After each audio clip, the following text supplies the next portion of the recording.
Hello everyone, welcome to my YouTube channel pharma researcher. So ये video है Gujarat drug inspector exam preparation की, जो कि एग्ज़ाम आपका कल यानी कि 21 जुलाई 2024 को होने वाला है। एंड इस सीरीज़ में आपकी लास्ट वीडियो रहेगी पार्ट नंबर 15 वीडियो, जिसमें हम फार्मास्यूटिकल ज्यूरिस्प्रूडेंस के 120 इंपॉर्टेंट एमसीक्यू क्वेश्चन डिस्कस करेंगे फ्रॉम द डिफरेंट टॉपिक्स जो भी आपके सिलेबस में मेंशन किए गए हैं। इससे पहले जो भी वीडियोज़ आई हैं उनके लिंक्स जो हैं वो आपको वीडियो लिंक्स यहाँ पे मिल जाएंगे डिस्क्रिप्शन में, तो आप वो वीडियोज़ देख सकते हैं अपनी रिवीजन के लिए। एंड पीडीएफ्स जो है वो आपको ऑलरेडी शेयर कर दी गई हैं, तो आप पीडीएफ से भी रिवाइज़ कर सकते हैं। पीडीएफ्स जो है वो विदाउट आंसर्स हैं, तो आप आंसर के लिए वीडियोज़ को एज अ रेफरेंस जो है वो देख सकते हैं। ये डिफरेंट टॉपिक्स जो हैं वो आपके फार्मास्यूटिकल ज्यूरिस्प्रूडेंस में मेंशन किए गए हैं। डिफरेंट एक्ट्स हैं, हम काफ़ी सारे एक्ट पढ़ते हैं ज्यूरिस्प्रूडेंस में, उसमें से कुछ स्पेसिफिक एक्ट ही जो हैं वो यहाँ पे दिए गए हैं। एंड इन्हीं एक्ट के ऊपर जो है वो यहाँ पे आपको क्वेश्चन देखने को मिलेंगे। पीडीएफ इस पर्टिकुलर वीडियो में जो क्वेश्चन डिस्कस किए जाएंगे उसकी पीडीएफ आपको डिस्क्रिप्शन में मिलेगी, लिंक उसका मिलेगा, आप डाउनलोड कर सकते हैं। एंड जो भी आपकी प्रीवियस पीडीएफ्स हैं वो अभी इस आज के दिन तक ही आपके पास एक्सेसिबल रहेंगी, तो आप रिमेनिंग पीडीएफ्स को भी डाउनलोड कर सकते हैं। चलिए स्टार्ट करते हैं आज के पहले क्वेश्चन से। पहला क्वेश्चन है, section 17 of the narcotic drugs and psychotropic substances act 1985 deals with. Narcotic and psychotropic substances act जो कि 1985 में आया था, उसका सेक्शन नंबर 17 किस चीज़ से डील करता है? It deals with the punishment for contravention in relation to prepared opium. Option A is correct. Next question है, which of the following statements is not correct in respect to the drugs and magic remedies act? इनमें से कौन सी statement जो है वो correct नहीं है with respect to drug and magic remedies act? A registered medical practitioner can advertise the magic remedies for treating headache. Headache को treat करने के लिए मैजिक रेमेडीज़ को एडवर्टाइज जो है वो नहीं कर सकता है मेडिकल प्रैक्टिशनर। ये आपकी इनकरेक्ट रहेगी। Then an advertisement claiming to cure cancer in a month is punishable. ठीक, कोई भी ऐसी एडवर्टाइजमेंट है जो कि ये क्लेम करती है कि हम कैंसर को क्योर कर सकते हैं एक मंथ में, those comes under a punishable act. This is the true statement. Then the mantra and kavach are not included in the definition of magic remedies. मंत्र कवच जो है ये सारे आपके इंक्लूडेड रहते हैं मैजिक रेमेडीज़ में। This is also incorrect statement. इसमें आपका option D both A and C is correct. Next question है, which of the following is the function of national pharmaceutical pricing authority? National pharmaceutical pricing authority का function इनमें से क्या है? National pharmaceutical pricing authority function है आपका to collect और maintain data on production, exports and imports, market share of individual companies, profitabilities of companies for bulk drugs and formulations, to implement and enforce the provisions of the DPCO in accordance with the powers delegated to it, then to monitor the availability of drugs। ये सारे के सारे आपके functions रहते हैं national pharmaceutical pricing authority के। इसमें आपका option D all of the above is the correct answer. साथ में एक पॉइंट आपके साथ डिस्कस करूं कट ऑफ के रिगार्डिंग। कट ऑफ जो है वो काफ़ी डिफरेंट पैरामीटर्स पे डिपेंड करती हैं, क्योंकि का क्वेश्चन पूछा जा रहा है कि कट ऑफ जो है वो कितनी रह सकती है। Depending upon number of question या difficulty of questions, number of कितने स्टूडेंट्स आपके अपियर कर रहे हैं, वो सारे फैक्टर्स जो हैं वो आपके रहते हैं कट ऑफ डिसाइड करने के लिए। अराउंड आप मान सकते हैं कि इस बार आपकी नेगेटिव मार्किंग 0.3 है, तो नेगेटिव मार्किंग को ध्यान में रखते हुए 150 प्लस स्कोर जो है वो आपका नॉर्मल बॉर्डर लाइन स्कोर हो सकता है। And if you score more than 170 marks then that will be a good score for clearing for the interview. आप मान के चलो 170 से ऊपर मार्क्स जो हैं वो आपको चाहिए होंगे, दैट यू कैन चेक। बाकी 150 प्लस भी आपका स्कोर सही रह सकता है, क्योंकि आपका जीके पोर्शन, एप्टीट्यूड वो टाइम कंज्यूमिंग होते हैं। फार्मेसी में भी आप देखेंगे तो इस टाइप के क्वेश्चन जो यहाँ पे अभी आपको स्क्रीन पे दिख रहा है, इस टाइप के लेंथी क्वेश्चंस आपको देखने को मिलेंगे, जिनको रीड करना एंड उसमें काफ़ी टाइम लगता है। तो depending on these type of questions आपका टाइम जो है कम बचेगा, तो 150 will be a more than enough score. So अभी हम क्वेश्चंस पे आ जाते हैं। सो नेक्स्ट क्वेश्चन है, which of the following is a cruelty to animal. Cruelty to animal क्या होगी? So willfully and unreasonably administration of a injurious drug to an animal, so this is the cruelty to the animal. Then experiments on animal for the purpose of advancement by new discovery which will be useful for saving of life of human beings। ठीक है, so new drug discovery के लिए animals पे experiment करना जो कि human beings की life saving के लिए यूज़फुल हो सकती है, सो इसको हम क्रुएलिटी में कंसीडर नहीं करेंगे। Then experiments on animals for the purpose of advancement by new discovery which will be useful for saving life of a animal. So ये भी आपका सिमिलर काइंड की चीज़ है, ह्यूमन हो गया एनिमल हो गया, दोनों की लाइफ को सेव करने के लिए फ्यूचर पर्सपेक्टिव से किए गए एक्सपेरिमेंट्स जो हैं वो आपके क्रुएलिटी कंसीडर नहीं किए जाते हैं। सो इसमें आपका क्रुएलिटी वाली स्टेटमेंट आएगी only option number 1। So this is the right answer. The next question है, if the public information officer fails to give information to informant within the period of specified under the right to information act, it is called, so right to information act 2005। So अगर public information officer information provide करने में fail हो जाता है as per the time period specified, so then he will be deemed reduction. So this is known as deemed reduction, so option A is correct. Next question है, which of the following is और are intellectual property rights in India. Intellectual property rights India में कौन कौन से हैं? So copyright, patent, trademark, these are the different intellectual property rights, option D is correct. Next question है, which of the following action is और are not ethical as per the code of pharmaceutical ethics. इनमें से कौन से actions जो हैं वो ethical नहीं है as per the code of pharmaceutical ethics? So first आपका hawking of the drugs should not be encourage. So hawking जो है वो आपकी रैंडमली डिस्ट्रीब्यूशन ऑफ ड्रग्स जो है वो एनकरेज नहीं की जाती है। Then to capture the business of the competitor by offering gifts. So ये आपका एथिकल नहीं होता अगर किसी को गिफ्ट दे करके यानी कि रिश्वत दे करके अपने कंपिटिटर का बिजनेस को अगर आप कैप्चर कर लेते हैं, so that is not ethical. And to capture the business of the competitor by knowingly charging lower prices than those charge by competitor it if they are reasonable. So ये भी आपका जो है वो ethical code of ethical pharmaceutical ethics में नहीं आता है। So these two statement option B and C, these are not ethical as per the code of pharmaceutical ethics, so option D both B and C is correct। next question है, which schedule of the drug and cosmetic act 1940 prescribes GMP practices for ayurvedic formulation। so ayurvedic formulations के लिए GMP guidelines आपकी schedule T में रहेंगी, so option B is correct। next question है, schedule dash of the DNC act 1940 and rules 1945 deals with the guidelines of GMP। So good manufacturing practices के साथ कौन सी आपकी शेड्यूल जो है वो डील करता है? So it is schedule M, so option B is correct. Next question है, the main objective of the pharmacy act 1948 is to. So pharmacy act 1948 का मेन ऑब्जेक्टिव क्या है? So the main objective is to regulate the profession of pharmacy, so option A is correct. Next question है, which of the following is a psychotropic substance under the narcotic drugs and psychotropic substances. तो इनमें से psychotropic substance कौन सा है? It is barbital, so option A is correct. Next question है, schedule K pertains to. तो schedule K किसके regarding रहता है? तो schedule K is regarding the life of drugs exempted from certain provisions governing manufacture and sale of drugs. So इसमें आपका option C is correct. Next question है, which of the following schedule covers standards for mechanical contraceptive. तो mechanical contraceptives के लिए आपके लिए schedule R रहता है, so option C is correct.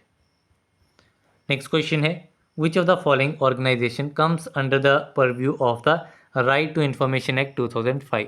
तो कौन सी ऑर्गेनाइजेशन आपकी आती है under the purview of the right to information act? तो ये आपकी डिफेंस ऑर्गेनाइजेशंस जो हैं वो इसमें आपकी रहती हैं, लेकिन यहाँ पे आपकी narcotic control bureau, aviation research centre, directorate of enforcement enforcement, इनमें से कोई भी आपका अंडर परव्यू नहीं आता है of the right to information act. So इसमें आपका option D, none of the above is correct. Next question है, which of the following statement is not correct regarding constitution of the Central Council as per the Pharmacy Act 1948? So central council के regarding कौन सी statement जो है वो correct नहीं है?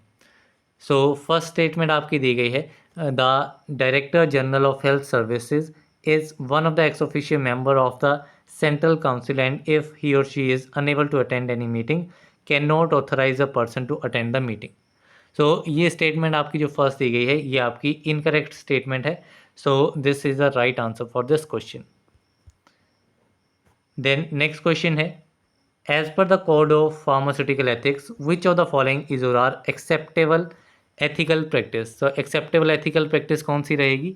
सो registered pharmacist can give guarantee of therapeutic efficacy, guarantee तो नहीं दे सकते हैं।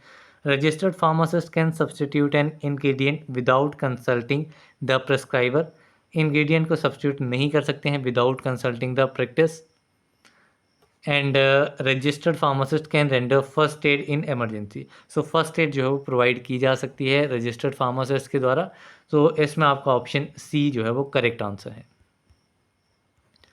नेक्स्ट क्वेश्चन है, XYZ pharmaceutical company develops a new tablet coating technology, what type of intellectual property right can be used by the company to stop other from copying this technology? So एक company है XYZ and उसने एक new tablet coating technology को develop किया है, तो कौन से टाइप का IPR जो है इंटेलेक्चुअल प्रॉपर्टी राइट उस कंपनी को मिलेगा टेक्नोलॉजी के कॉपिंग के लिए? सो रजिस्टर्ड डिज़ाइंस, कॉपीराइट, ट्रेडमार्क, सो इनमें से कोई भी इसमें करेक्ट आंसर जो है वो नहीं रहेगा। सो इसमें आपका option D will be the correct answer. So new tablet coating technology है तो इसमें उनको पेटेंट जो है वो मिल सकता है। सो गिवन ऑप्शंस में से यहाँ से नहीं आएगा। नेक्स्ट क्वेश्चन है, schedule S refers to, so schedule S जो है वो आपका स्टैंडर्ड्स फॉर कॉस्मेटिक्स के रिगार्डिंग रहता है। So option A is correct. Next question है, the price fixed by the Indian government for scheduled formulations according to the provisions of DPCP is called. So fixed price जो Indian government ने price fix किया है scheduled formulations के लिए, that is known as ceiling price. So option B is correct. Next question है, the pharmaceutical price regulation scheme is exercise to have, तो pharmaceutical price regulation scheme जो है उसका इनडायरेक्ट कंट्रोल होता है over branded price. So option D is correct. Next question है, the form for the issue of licence to sell stock exhibit for sale or distribute drugs specified in schedule X in retail is, तो ये form आपका रहता है 20F, जो कि आपका cell और ड्रग्स की सेल और डिस्ट्रीब्यूशन के लिए रहता है, उन ड्रग्स के लिए जो कि शेड्यूल एस में स्पेसिफाइड किए गए हैं, बाय रिटेल के थ्रू जो है उनको सेल किया जा सकता है। नेक्स्ट क्वेश्चन है, who among the following is refer to as a father of Indian pharmacy? तो father of Indian pharmacy is ML Shroff. So option A is correct. Next question है, sample of paracetamol tablets claims to contain 500 mg of paracetamol. What on analysis by government analysts, it was found to contain 200 mg. As per the Drug and Cosmetic Act 1940, this product would be replaced under the following category of drugs. तो एक sample है tablet paracetamol tablet का, उसमें claim किया गया है कि इसमें आपकी 500 mg टेबलेट है, लेकिन जब उसको एनालाइज किया जाता है तो उसमें 200 mg पैरासीटामोल ही पाई जाती है। तो ये ड्रग जो है वो आपका किस कैटेगरी के अंडर आएगा? So it comes under misbranded drugs. So option A is correct. Next question है, standards for patent and proprietary medicine are contained in, तो पेटेंट एंड प्रोप्राइटरी मेडिसिन के जो स्टैंडर्ड्स हैं वो आपके schedule B of drug and cosmetic rules में दिए गए हैं। So option D is correct. Next question है, standards for surgical dressings are given in, तो स्टैंडर्ड सर्जिकल ड्रेसिंग के बारे में आपके शेड्यूल F2 में है। So option C is correct. Next question है, standard for disinfectant fluid is, तो डिसइंफेक्टेंट फ्लूइड्स के लिए आपके शेड्यूल O में। So option A is correct. Next question है, pharmacy act is established in, तो फार्मेसी एक्ट आपका 1948 में एस्टेब्लिश हुआ है, so option A is correct. Next question है names of the drugs which shall be marketed under generic names only comes under. सो उन drugs के नाम जिनको मार्केट किया जा सकता है अंडर जेनरिक नेम्स, तो वो आते हैं आपके शेड्यूल डब्ल्यू में, so option A is correct. Next question है manufacturing and analytical records of cosmetics are included in which schedule. Manufacturing and analytical records cosmetics के लिए आपके इंक्लूड किए जाते हैं शेड्यूल U1 में, so option C is correct. Next question है schedule F3 is related with. तो schedule F3 जो है वो आपका standard for surgical umbilical tapes के रिगार्डिंग है, so option B is correct. Next question है list of coal tar colours permitted to be use in cosmetics is covered under. So coal tar colours की list जो है जो कि permit किए जाते हैं कॉस्मेटिक्स में यूज़ करने के लिए, this comes under schedule Q, so option C is correct. The next question है schedule J is related to. So schedule J में आपकी उन डिजीज़ की लिस्ट दी गई है जिनको ड्रग्स के थ्रू क्योर नहीं किया जा सकता है, so option C is correct. Next question है Dettol comes under. So Dettol जो है वो आपका शेड्यूल ओ के अंडर आता है, so option B is correct because it is a disinfectant, so it comes under schedule O. Next question है काला जादू और कवच कम्स अंडर। सो काला जादू और कवच आपके शेड्यूल जे में आते हैं, so option A is correct. Next question है substances specified in dash should be only retailed on a registered medical practitioners prescription. Means prescription पे ही किन ड्रग्स को जिन ड्रग्स को दिया जाता है वो किस शेड्यूल में स्पेसिफाई किए गए हैं, so those comes under schedule H and X, so option A is correct. So H1X, सो ये सभी शेड्यूल जो है प्रिस्क्रिप्शन ड्रग्स के लिए रहते हैं। नेक्स्ट क्वेश्चन है full form of DPCO is. So DPCO is drug price control order, so option A is correct. Next question है which of the following is not the objective of pharmacy act. इनमें से pharmacy act का objective कौन सा नहीं है। So regulation of pharmacy profession is the objective, provide uniform training to pharmacy profession personnel, then raising the status of pharmacy profession in India. So these three are the objectives of Pharmacy Act. लेकिन provide a regulation for sale of drugs in India is not the objective. So option D is correct. Next question है Central Drug Laboratory is located at. So Central Drug Laboratory आपकी कैलकाटा में located है. So option A is correct. Next question है Which products are tested at Central Research Institute Kasoli? तो central research institute Kasauli में test की जाती हैं आपकी vaccines, so option A is correct. Next question है the drugs and cosmetic act was passed in. So drug and cosmetic act 1940 में pass हुआ था, रूल्स इसके 1945 में आए थे। नेक्स्ट क्वेश्चन है the DPCO act was exercise by central government in. तो DPCO एक्ट जो है वो आपका 1995 में आया था, so option B is correct. Next question है the schedule to which list of drugs to be sold on prescription only belongs to. So prescription only drugs जो हैं वो आपके शेड्यूल H में रहते हैं, so this is the prescription drugs आपके schedule H में रहते हैं। बाकी शेड्यूल X वाले एक अदर वे में अगर क्वेश्चन पूछा जाएगा कि किन ड्रग्स को सिर्फ प्रिस्क्रिप्शन पे ही दिया जा सकता है, तो उसमें आपका शेड्यूल X भी आएगा। नेक्स्ट क्वेश्चन है drug and magic remedies act was passed in. तो drug and magic remedies act 1954 में पास हुआ था, so option B is correct. Next question है the first Indian pharmacopoeia was published in. तो पहला इंडियन फार्माकोपिया 1955 में publish हुआ था, so option C is correct. Next question है proforma for sending memorandum is included in which schedule. So proforma for sending memorandum ये आपका schedule A में है, so option B is correct. Next question है the schedule in Drug and Cosmetic Act that deals with the requirement and guidelines of clinical trial, import and manufacture of new drugs is. So clinical trial के regarding आएगा तो that will be आपका schedule Y, so option D is correct. Next question है list of drugs whose import, manufacture and sale, labeling and packaging are governed by special provisions are included in schedule.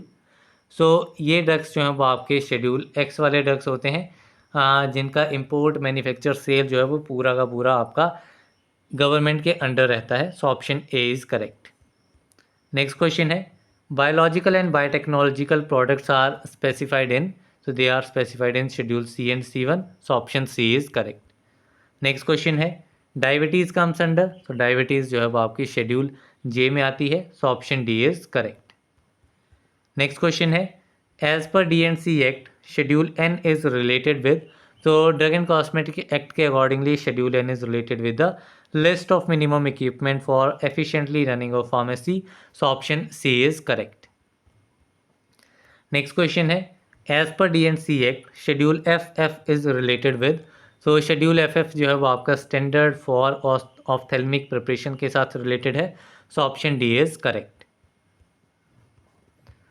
Then next question है which of the following is prohibited to be imported, इनमें से किस चीज़ को prohibit किया जाता है import करने के लिए, so these are the misbranded drugs which are prohibited to imported, so option D is correct. Next question है standard for mechanical contraceptive comes under schedule dash as per the DNC act, so mechanical contraceptives ये आपके आते हैं schedule R1 में, so option B is correct. Next question है pack size of drug is covered under, so pack size of drug जो है वो आपका शेड्यूल P1 में कवर्ड है, so option C is correct. Next question है in 1954 one of the following act is pass, so 1954 में आपका drug and magic remedies act pass हुआ था, so option B is correct. Next question है drugs inquiry committee DAC was constituted under the chairmanship of, so drugs inquiry committee आपकी constitute हुई थी under the chairmanship of colonel Ramnath Chopra, so option B is correct. Next question है pharmacy council of India is also known as, तो pharmacy council of India को central council भी कहा जाता है, so option A is correct. Next question है DTAB is constituted by, तो DTAB drug technical advisory board ये आपका सेंट्रल गवर्नमेंट के थ्रू कॉन्स्टिट्यूट होता है, so option D is correct. Next question है list of drugs which should be use by patient under medical supervision is covered under as per DNC act, तो उन drugs की list जो कि under medical supervision ही use किए जा सकते हैं वो ड्रग्स आपके आते हैं शेड्यूल G के under, so option A is correct. Next question है second schedule to act of DNC act deals with, तो ड्रग एंड कॉस्मेटिक एक्ट का जो सेकेंड शेड्यूल है वो आपका डील करता है standards for imported and manufacture drug for sale के लिए, सो इसमें आपका option C is correct. Next question है in relation to Ayurvedic and Unani system during inspection is appointed under, so Ayurvedic and Unani system के अकॉर्डिंगली ड्रग इंस्पेक्टर जो है वो किस सेक्शन के अंडर अपॉइंट होता है, तो आयुर्वेदिक एंड यूनानी सिस्टम में सेक्शन 33G के अंडर जो है वो अपॉइंटमेंट होती है, so option C is correct. Next question है first schedule includes the names of the books under, तो ड्रग एंड कॉस्मेटिक एक्ट का फर्स्ट शेड्यूल जो है वो आपका डील करता है with the name of the books that are under Ayurvedic Siddha Unani Tibetan system, so इसमें आपका option C both A and B is correct. Next question है standard for surgical dressings comes under schedule, so standard for surgical dressings आपके schedule F2 में आते हैं, so option C is correct. Next question है the main feature of DPCO act is to, तो DPCO act का main feature क्या है, so main feature is to bring prices of drugs under control, so option B is correct.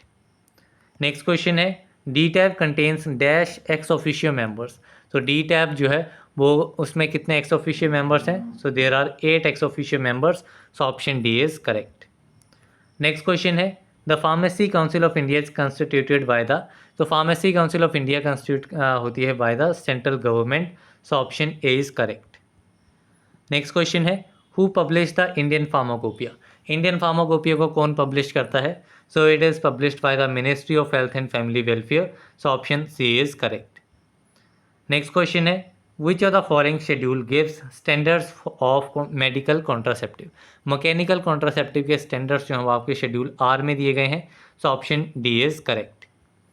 Next question है under which section of Indian penal code the drug inspector are appointed, so drug inspectors की appointment जो है, appointment आपकी होती है section 22 में and powers आपकी आती हैं सेक्शन 22 में। नेक्स्ट क्वेश्चन है license for wholesale of drugs other than those specified in schedule C, C1 and X is issued on form. So license wholesale drugs के लिए जो कि आपके schedule C, C1 and X में दिए गए हैं, उसके अलावा, ठीक है, ये आपका लाइसेंस किस फॉर्म के थ्रू दिया जाता है? So it is given under form 20B, so option B is correct. Next question है pharmacy act regulates, so pharmacy act आपका फार्मेसी एजुकेशन को रेगुलेट करता है, so option D is correct. Next question है schedule M2 of the drug and cosmetic act 1940 deals with requirement of factory premises for the manufacture of. So schedule M2 जो है वो आपका deal करता है with the cosmetic products, so option B is correct. Next question है according to the drugs and cosmetic act 1940 which of the following category of drugs is prohibited from import license. Import license में कौन सी category के drugs को prohibit किया गया है, means इनको इंपोर्ट नहीं करवा सकते हैं? So these are the spurious drugs, so spurious adulterated misbranded drugs, these are prohibited from import licence.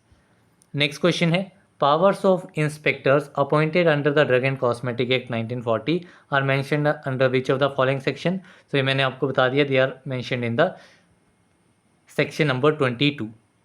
Appointment जो है वो आपकी 21 में होती है, पावर्स आपकी 22 में दी गई हैं। नेक्स्ट क्वेश्चन है chapter 3 of drugs and cosmetic act 1940 and rules gives the information about. So chapter 3 drug and cosmetic act 1940 and rules जो हैं वो आपके किसके बारे में इंफॉर्मेशन देते हैं? So they gives information about the import of drugs and cosmetics, so option C is correct. Next question है application for manufacture of cosmetics for sale और distribution is required to be made to the state licensing authority in. So cosmetics की manufacturing के लिए आपका जो application लगती है that is given through form COS 5, so option B is correct. Next question है application for grant of a licence to manufacture Ayurvedic, Siddha और Unani drugs require. So application for grant of a licence to manufacture Ayurvedic, Siddha and यूनानी drugs, सो ये application आपकी दी जाती है by form number 24D, so option A is correct. Next question है TGA that is therapeutic goods administration is regulatory agency of. So TGA आपकी Australia की regulatory agency है, so option C is correct. Next question है MHRA that is medicine and health care products regulatory agency is regulatory agency of. So it is the regulatory agency of UK united kingdom, so option A is correct. Next question है MCC that is medicine control council is regulatory agency of. So MCC आपकी regulatory agency होती है South Africa की, so option D is correct. Next question है post marketing surveillance comes under clinical trial. So post marketing surveillance जो है वो आपका phase 4 clinical trial के अंडर आता है, so option D is correct. Next question है नॉमिनेटेड और elected members in state pharmacy council hold office for a term of. So nominated and elected members SPC के आपके 5 ईयर्स तक office hold कर सकते हैं, so option C is correct. Next question है the pharmacist must contact the prescriber regarding issue of. तो pharmacist जो है वो प्रेस्क्राइबर को कॉन्टैक्ट कर सकता है अगर उसको पेशेंट या फिर मेडिसिन के रिगार्डिंग कोई भी इशू है, तो he should contact the prescriber, so option C both A and B is correct. Next question है the code of moral principles और the science of morals is termed as. So this is termed as ethics, so option B is correct. Next question है following are the ex officio members of PCI except. तो PCI का ex officio member कौन सा नहीं है? So drug inspector is not the ex officio member of PCI। बाकी आपका director of general of health services, drug controller of India, director of central drug laboratory, these are the ex officio members of PCI। Then next question है university grants commission established under dash of UGC act 1956। तो university grant commission जो है वो under section 4 आपकी establish हुई थी, so option B is correct. Next question है pharmacy act 1948 provides for the constitution of central council under. तो central council की कॉन्स्टिट्यूशन आपकी सेक्शन 3 ऑफ चैप्टर 1 के अंदर होती है। So option B is correct. Next question है education regulation prepared under subject to provision of dash of pharmacy act 1948 is. तो education regulations जो हैं वो आपकी प्रिपेयर होती हैं under section number 10। So option C is correct. Next question है in relation to Ayurvedic Siddha और Unani drugs an inspector appointed by central और स्टेट गवर्नमेंट अंडर। सो ये आपका होता है under section 33G। So option A is correct. Next question है which section of the pharmacy act deals with the inter state agreements. तो inter state agreements में आपका section number 20 आता है फार्मेसी एक्ट 1948 का। So option D is correct. The next question है which section of the pharmacy act 1948 deals with inspection. तो inspections के साथ आपका डील करता है section number 16। So option A is correct. Next question है section 25 of the pharmacy act 1948 deals with. तो section 25 आपका डील करता है with the term of office and casual vacancies. So option B is correct. Next question है which section of the pharmacy act 1948 deals with the president and vice president of central council. तो vice president and president के साथ deal करता है आपका section number 5 of the pharmacy act 1948। So option C is correct. Next question है section 29 of the pharmacy act 1948 deals with. तो section 29 dealing with the preparation and maintenance of the register. So option A is correct. Next question है section 10 of the pharmacy act 1948 deals with. तो section 10 जो है pharmacy act का वो आपका deal करता है with education regulations. So option C is correct. Next question है द टर्म वीपो स्टैंड्स फॉर। सो वीपो टर्म जो है वो आपकी रहती है world intellectual property organisation. So option B is correct. Next question है which of the following is an intellectual property as per the IPR laws in India. तो इनमें से इंटेलेक्चुअल प्रॉपर्टी किसे कहा जाएगा। सो अगर ओरिजिनल लिटरेरी वर्क है, industrial design है मारुति 800 कार का, ट्रेडमार्क ऑफ टाटा कंपनी, तो ये सारे आपके किस में आते हैं इंटेलेक्चुअल प्रॉपर्टी राइट्स में आते हैं। सो इसमें आपका option D all of the above is correct. Next question है a company wishes to ensure that no one else can use their logo. So अगर कंपनी ये विश करती है कि उनका लोगो कोई और यूज़ ना करे, so they should trademark their logo. So option B is correct. Next question है a singer wishes to assign the rights to reproduce a video she has made on her concert. अगर कोई singer wish करता है कि उसे rights मिलें अपनी video को रिप्रोड्यूस करने के जो उसने किसी कॉन्सर्ट में डाली है, so these type of rights comes under copy rights. So option A is correct. Next question है a new way to process milk so that there is no fat in any cheese made from it is covered under। तो एक नया वे milk को process करने के लिए so that कि उसमें कोई भी फैट नहीं होगा इन एनी चीज़ जो कि बनेगा फ्रॉम इट। सो ये आपका कवर्ड होता है किसमें, it is covered under patent. So option C is correct. Next question है a company has decided to invest in outer shape design of bottle in which they would fill the perfume produced by them and which is distinctive and they wish to ensure that they have sole use. So this type of thing will comes under trademark. So option B is correct. The next question है a company decides to use a logo that has same shape as its competitor what with a different color it is a violation of। so अगर लोगो आपका same है, same shape का है, लेकिन उसका colour different है तो ये आपका ट्रेडमार्क वायलेशन होगी। So option B is correct. Next question है which of the following is not an intellectual property right. इनमें से इंटेलेक्चुअल प्रॉपर्टी राइट कौन सा नहीं है। कॉपीराइट, ट्रेडमार्क, पेटेंट, ये हम अभी पढ़ रहे हैं। सो कस्टम एक्ट जो है it is not a trademark law. So option D is correct. Next question है copyright law applies to forms of expression contains in.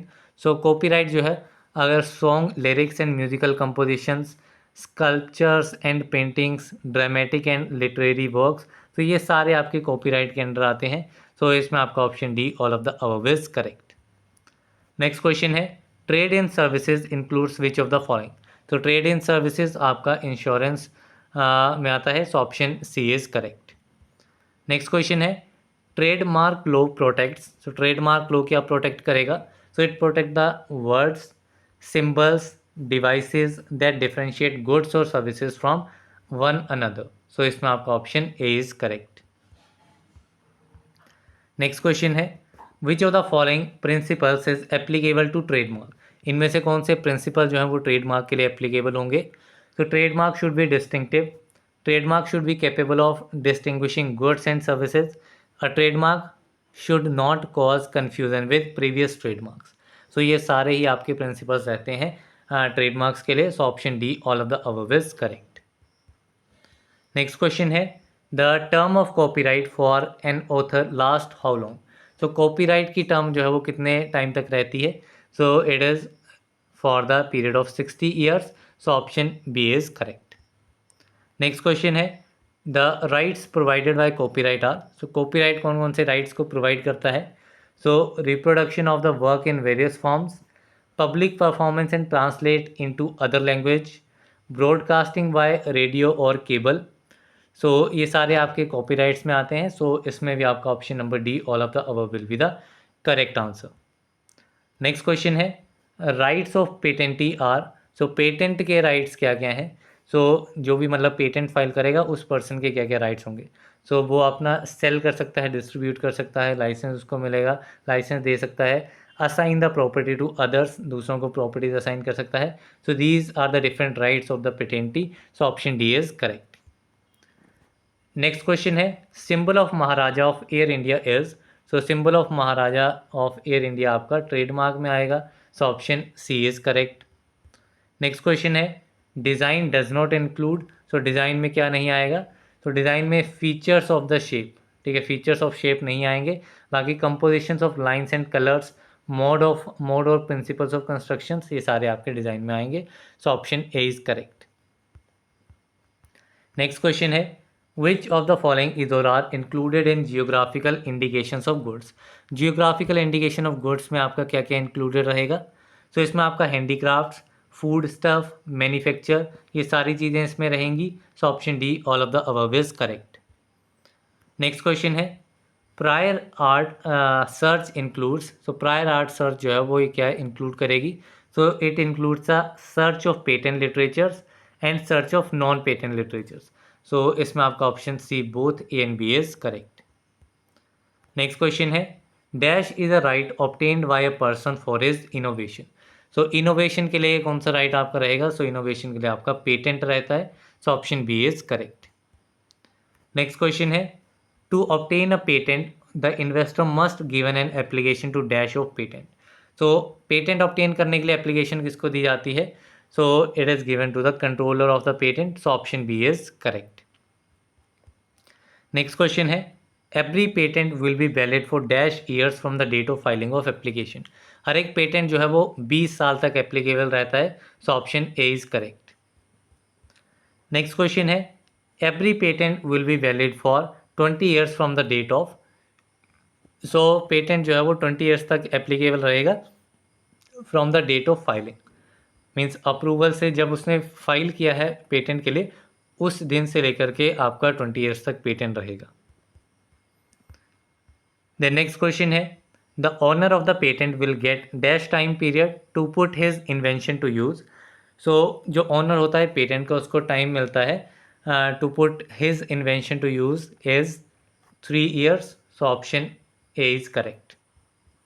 Next question है a copyright will be issued for the work related to. So copyright जो है वो आपका issue किया जाता है for the work related to the movie, literature, music, for all. So option D all of the above is correct. Next question है a copyright will be valid for dash years. तो copyright आपका 60 years तक valid होता है। तो option D is correct. Next question है intellectual properties act deals with. So intellectual property act deal करता है पेटेंट्स के साथ, कॉपीराइट्स के साथ, ट्रेडमार्क के साथ। सो इसमें आपका option D all of the above is correct. तो इसी के साथ में हमारे 122 MCQ क्वेश्चंस कंप्लीट होते हैं फार्मास्यूटिकल ज्यूरिस्प्रूडेंस से। सो PDF आपको इस पर्टिकुलर वीडियो की आपको डिस्क्रिप्शन बॉक्स में मिल जाएगी, तो you can download the PDF and revise for the next for the remaining day. So and all the best to everyone जो भी एग्ज़ाम दे रहे हैं। And that's all for this video, last video थी ये सीरीज़ में। So that's all for this video and thank you very much.